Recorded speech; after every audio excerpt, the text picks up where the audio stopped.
हमारे YouTube channel में आप सभी का स्वागत है और आप सभी को हमारी तरफ से राम राम। पिछले वीडियो में हमारे 190 दोहे पूरे हो गए हैं और जो आगे के दोहे हैं वो हम इस वीडियो में पढ़ेंगे, तो आप सभी सुनते रहिए। सुर समूह बिनती करी पहुँचे निज निज धाम, जग निवास प्रभु प्रगटे अखिल लोक विश्राम। अर्थात देवताओं के समूह विनती करके अपने अपने लोक में जा पहुँचे। समस्त लोकों को शांति देने वाले जगदाधार प्रभु प्रकट हुए। भय प्रगट कृपाला दीन दयाला कौशल्या हितकारी, हर्षित महतारी मुनि मनहारी, अद्भुत रूप विचारी, लोचने अभिरामा तनुगन श्यामा, निज आयुध भुजचारी, भूषण बनमाला नयन विशाल, शोभा सिंधु खरारी। इसका मतलब है दिनों पर दया करने वाले कौशल्या जी के हितकारी कृपाल प्रभु प्रकट हुए। मुनियों के मन को हरने वाले उनके अद्भुत रूप का विचार करके माता हर्ष से भर गई। नेत्रों को आनंद देने वाला मेघ के हर समान श्याम शरीर था। चारों भुजाओं में अपने आयुध आभूषण और बनमाला पहने हुए थे। बड़े बड़े नेत्र थे। इस प्रकार शोभा के समुद्र तथा खर राक्षस को मारने वाले भगवान प्रकट हुआ। कई दूरी करी जोरी अस्तुति तोरी, कहु विधि करो अनंता, माया गुण ज्ञान नीति अमाना, वेद पुराण बनंता, करुणा सुख सागर सब गुण आग, झिंगरा वै सुध संता, सो मम हित लागी जन अनुरागी, भगव प्रकट श्रीकंता। यानी दोनों हाथ जोड़कर माता कहने लगी, हे अनंत, मैं किस प्रकार तुम्हारी स्तुति करूं। वेद और पुराण तुमको माया गुण और ज्ञान से परे परिमाण रहित बतलाते हैं। श्रुतियाँ और संत जन दया और समुद्र सुख का समुद्र सब गुणों का धाम कहकर जिनका गान करते हैं, वही भक्तों पर प्रेम करने वाले लक्ष्मीपति भगवान मेरे कल्याण के लिए प्रकट हुए हैं।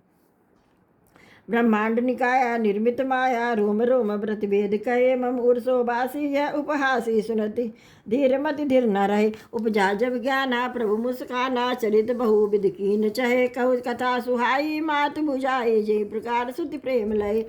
मतलब वेद कहते हैं कि तुम्हारे प्रत्येक रोम में माया के रचे हुए अनेक ब्राह्मणों के समूह ब्रह्मांडों के समूह भरे हैं। वे तुम मेरे गर्भ में रहे। इस प्रकार की हंसी की बात सुनने पर धीर पुरुषों की भी बुद्धि भी स्थिर नहीं रहती है, विचलित हो जाती है। जब माता को ज्ञान उत्पन्न हुआ तब प्रभु मुस्कुराए और वे बहुत प्रकार के चरित्र करना चाहते थे। अतः उन्होंने पूर्व जन्म की सुंदर कथा कहकर माता को समझाया, जिससे उन्हें पुत्र का वात्सल्य प्रेम प्राप्त हो, भगवान के प्रति पुत्र भाव हो जाए। माता पुनि बोली सो मति डोली, तयोता तय रूपा, की जय शिशुलीला अति प्रसीला, यह सुख परम अनूपा, सुनि बचन सुजाना रोदन ठाना, होई बालक सुर भूपा, यह चरित जगावई हरिपदि पावई, तेन परई भव कूपा। अर्थात माता की वह बुद्धि बदल गई जब वह फिर बोली, हे तात, यह रूप छोड़कर अत्यंत प्रिय बाल लीला करो, मेरे लिए सुख परम अनुपम होगा। माता का यह वचन सुनकर देवताओं के स्वामी सुजान भगवान ने बालक रूप होकर रोना शुरू कर दिया। तुलसीदास जी कहते, जो इस चरित्र का गान करते वे श्री हरिपद पाते और फिर संसार रूपी कूप में नहीं गिरते।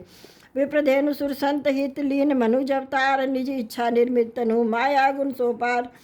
अर्थात ब्राह्मण गौ देवता और संतों के लिए भगवान ने मनुष्य का अवतार लिया। अज्ञान में मलिना माया और उसके गुण सत रज तम और भारी तथा भीतरी इंद्रियों से परे है। उनका दिव्य शरीर अपनी इच्छा से बना है, किसी कर बंधन से परवश होकर त्रिगुणात्मक भौतिक पदार्थों के द्वारा नहीं। सुन सिय रुदन प्रियबानी संभ्रम चली आई, सबरानी हर्ष जयते धाई दासी, आनंद मगन सकल पुरवासी। मतलब बच्चे की रोने की बहुत ही प्यारी धुन सुनकर सब रानियां उतावली होकर दौड़ी चली आई। दासियां हर्षित होकर जहाँ तहाँ दौड़ी। सारे पुरवासी आनंद में मगन हो गए।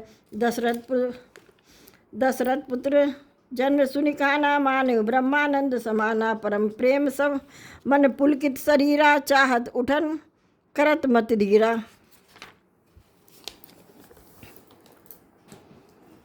मतलब राजा दशरथ जी का पुत्र का जन्म कानों से सुनकर मानो ब्रह्मांड में समा गया हो। मन में अतिशय प्रेम है, शरीर पुलकित हो गया, आनंद में अधीर हुई, बुद्धि को धीरज देकर और प्रेम में शिथिल हुए। शरीर को संभाल कर वे उठना चाहते थे। जाकर नाम सुनत शुभ होई, मोरे गृह आवा प्रभु सोई, परमानंद पूरी मन राजा, कहा बुलाई बजा बहु बाजा। मतलब जिनका नाम सुनने से ही कल्याण होता है वही प्रभु मेरे घर आए हैं। यह सोचकर राजा का मन परम आनंद से पूर्ण हो गया। उन्होंने बाजे वाले को बुलाकर कहा, बाजा बजाओ। गुरु वशिष्ठ कह गए हकारा, आए दुजे सहित द्रवदारा, अल्पम बालक देखे जाए, रूप रास गुण कही न सिराई। मतलब गुरु वशिष्ठ के पास बुलावा आए, ब्राह्मणों को साथ लिए राजद्वार पर आए। उन्होंने जाकर अनुपम बालक को देखा जो रूप की राशि है, जिनके गुण कहने से समाप्त नहीं होते हैं। नंदी मुख सराद करी जात करम सब कीन, हाटक धेनु बसन मणि नृप विपर कह दीन। मतलब फिर राजा ने नंदी मुख श्राद्ध करके सब जात कर संस्कार आदि किए और ब्राह्मणों को सोना, गौ, वस्त्र और मणियों का दान दिया। ध्वज पताक तोरण पुरछावा, कहीं न जाई जई भांति बनावा, स्वर्ण वृष्टि आकाश ते होई, ब्रह्मानंद मगन सब लोई। अर्थात ध्वजा, पताका और तोरणों से नगर छा गया। जिस प्रकार से वह सजाया गया था उसका तो वर्णन ही नहीं हो सकता है। आकाश से फूलों की वर्षा हो रही थी। सब लोग ब्रह्मानंद में मगन है। ब्रंद ब्रंद मिल चली लोगाई, सह श्रृंगार किए उठदाई, कनक कलश मंगल बरिथारा, कावत बैठे भूप द्वारा। अर्थात स्त्रियां झुंड झुंड मिलकर चली। स्वाभाविक श्रृंगार किए हुए वे उठ दौड़ी। सोने का कलश लेकर हाथों में मंगल दीप भरकर गाती हुई राजद्वार में प्रवेश करती हैं। करी आरती ने छावर करही, बार बार से चर नहीं परही। मागर सूत बंदिगन गायक, पावन गुण अगा वही रघुनायक। अर्थात वे आरती करके निछावर करती हैं और बार बार बच्चे के चरणों पर गिरती हैं। मागर सूत बंदीजन और गवैये रघुकुल के स्वामी के पवित्र गुणों का गान करते हैं। सर्वदान दीन सब काहू, जही पावा राखा नहीं ताऊ। मृग चंदन कुंकुम कीचा, मची सकल भी थिन बिच बीचा। मतलब राजा ने सब किसी को भरपूर दान दिया। जिसने पाया उसने भी नहीं रखा, लुटा दिया। नगर की सभी गलियों के बीच बीच में कस्तूरी, चंदन और केसर की कीच मच गई। ग्रह ग्रह बाज बधाव, सुप्रगटे सुषमा कन्न, हरसवंत सब जहत है, नगर नारी नरब्रन। मतलब घर घर मंगल में बधाव बजने लगा, क्योंकि शोभा के मूल भगवान प्रकट हुए हैं। नगर के स्त्री पुरुषों के झुंड जहाँ तहाँ आनंद मगन हो रहे हैं। के सुता सुमित्रा दो, सुंदर सुत जनमत भय हो, वह सुख संपत्ति समय समाजा, कई न सके सारा दही राजा।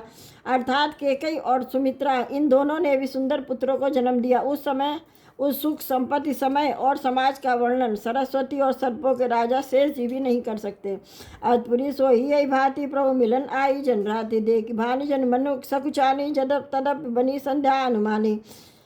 अर्थात अवधपुरी इस प्रकार शोभित हो रही है मानो रात्रि प्रभु से मिलने आई हो, और सूर्य को देखकर मानो मन में शक आ गई, परंतु फिर भी मन में विचार कर वह मानो संध्या बनकर रह गई हो। अगर धूप हो जने अंधियारी, उड़द अबीर मनहु अर नारी, मंदिर मैनी समूह जन तारा, नृप ग्रह कलश इंद्र उदारा। अर्थात अगर की धूप का बहुत सा धुआं मानो संध्या का अंधकार हो, जो अबीर उड़ा रहा है, वह उसकी लड़ाई महलों में जो मणियों के समूह वे मानो तारागण है। राजमहल का जो कलश है वही मानो श्रेष्ठ चंद्रमा है। भवन वेद धुनि अति मृदुवानी, जनु खग मुखर समय जनुसानी, कौतुक दे की पतंग बुलाना, एक मास तक जात न जाना।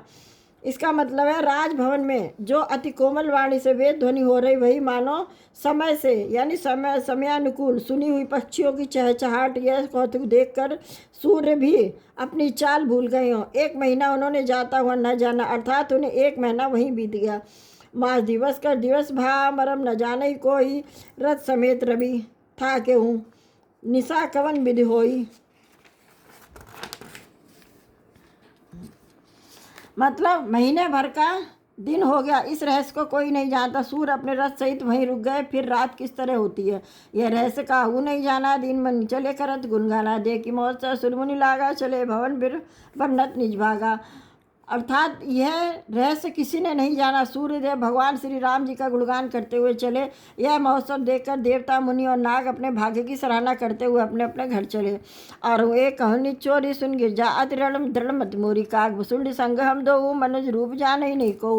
हे पार्वती, इसका मतलब है कि हे पार्वती, तुम्हारी बुद्धि श्री राम जी के चरणों में बहुत दृढ़ है, इसलिए मैं और भी अपनी एक चोरी छिपाव की बात करता। सुनो, काग भुसुंडी और मैं दोनों वहाँ साथ साथ थे, परंतु मनुष्य रूप में होने के कारण हमें वहाँ कोई नहीं जा सका।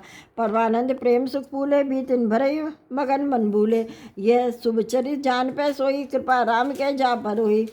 मतलब परम आनंद और प्रेम के सुख में फूले हुए हम दोनों मगन मन से मस्त हुए, गलियों में तन मन की सुधि भूले हुए फिरते थे, परंतु यह शुभ चरित्र वहीं नहीं जा सकता था जिस पर श्री रामचंद्र जी की कृपा हो। जही अवसर सो जही विधि आवा, दीन भूप जो जही मन भावा, गज रक्त तुरग हेम गो हीरा, दीन नृप नाना विधि चीरा।